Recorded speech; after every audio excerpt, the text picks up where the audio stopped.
কক্সবাজার শহরের বাঁকখালী নদীর পাড় দখলমুক্ত করতে বুধবার দুপুর 12টার দিকে প্রথম দফায় অভিযানের শুরুতেই স্থানীয়দের তীব্র বাধার মুখে পড়ে আইনশৃঙ্খলা বাহিনী। এ সময় বিদ্যুৎ সংযোগ বিচ্ছিন্ন করতে গেলে মই ভাঙচুর ও এক্সক্যাভেটর প্রবেশে বাধা দেয় দখলদাররা।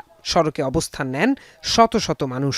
পরিস্থিতি উত্তপ্ত হয়ে উঠলে অভিযান সাময়িকভাবে স্থগিত করা হয়। দুপুর 1:30টার দিকে বিকল্প পথে আবারও উচ্ছেদ অভিযানের চেষ্টা করলে ছড়িয়ে পড়ে উত্তেজনা। পুলিশ, সেনা, র্যাব ও আনসার সদস্যরা ঘটনাস্থলে উপস্থিত থাকলেও দখলদার ও স্থানীয়রা তাদের উদ্দেশ্যে নানা স্লোগান দিতে থাকেন। এক পর্যায়ে এক্সক্যাভেটর অগ্রসর হলে সামনে বাধা হয়ে দাঁড়ান স্থানীয় নারীরা। পরিস্থিতি নিয়ন্ত্রণের বাইরে গেলে আবারও পিছু হটতে বাধ্য হয় অভিযানকারীরা। বিকেল 3টার দিকে ঘটনাস্থল ত্যাগ করেন তারা। 26 সাল পর্যন্ত আপনার খাজনা হাইলা সবকিছু কমপ্লিট। আমরা অনেক কষ্ট করে খেয়ে না খেয়ে এই জায়গাটা কিনছি।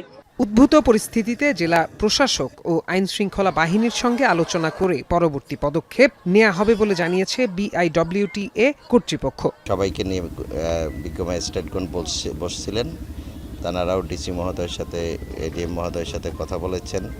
সবকিছু মিলে এই বিষয়টির উপর আমরা আবার একটি আমাদের পরবর্তী করণীয় কি সেটা নিয়ে খুব শীঘ্রই ডিসি মহোদয়ের অফিসে বসবো।